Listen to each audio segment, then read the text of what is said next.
ज्ञानप्रद कहानियाँ। ज्ञानप्रद कहानियों में दूसरों के बारे में जानने और उनकी परिस्थितियों के लिए समझ और सहानुभूति पाने में हमारी मदद करने की क्षमता होती है।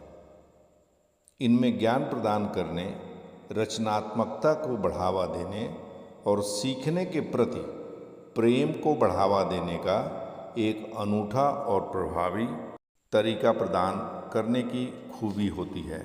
आइए हम एक कहानी से आज कुछ सीखें।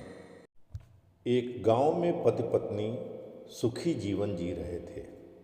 पति दिन भर राजा के महल में मेहनत करके एक स्वर्ण मुद्रा कमा लेता था। वह व्यक्ति बहुत ईमानदार था, इस कारण राजा का प्रिय था।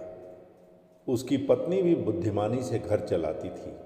एक दिन महल से घर लौटते समय उस व्यक्ति को एक यक्ष मिला।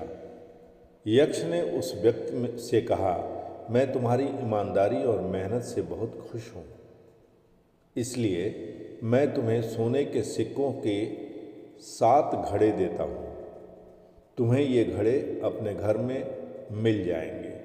व्यक्ति बहुत खुश हुआ। घर पहुंचकर पूरी बात पत्नी को बताई।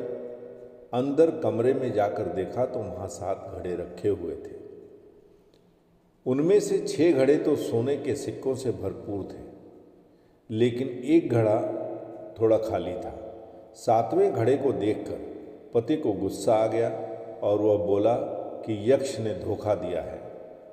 पति गुस्से से उसी जगह पर पहुंचा जहां पर उस यक्ष को मिला। यक्ष प्रकट हुआ और उसने कहा कि 7वां घड़ा तुम खुद ही भर लो। व्यक्ति ने सोचा कि थोड़ा सा घड़ा भरने के लिए हमें कुछ ही दिन लगेंगे। मेरे पास बाकी 6 घड़े तो पूरे भरे हुए हैं। घर आकर उसने पत्नी से कहा कि 7वां घड़ा हम खुद भर देंगे।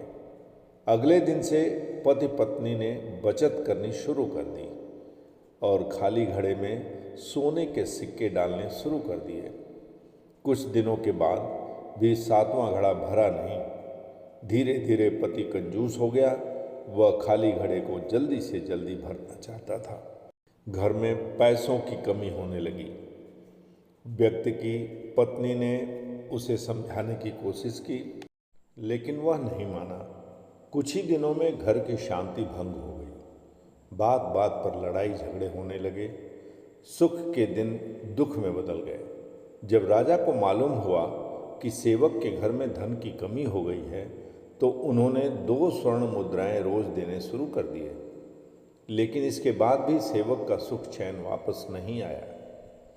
एक दिन राजा ने सेवक से पूछा, क्या तुम्हें किसी यक्ष ने 7 घड़े दिए हैं? सेवक ने कहा, जी महाराज। और सेवक ने पूरी बात राजा को बताई। राजा ने सेवक से कहा, तुम अभी जाकर 7 घड़े यक्ष को वापस कर दो, क्योंकि 7वां घड़ा लोभ का घड़ा है। यह कभी भी नहीं भरेगा। लोभ की भूख कभी शांत नहीं होती है।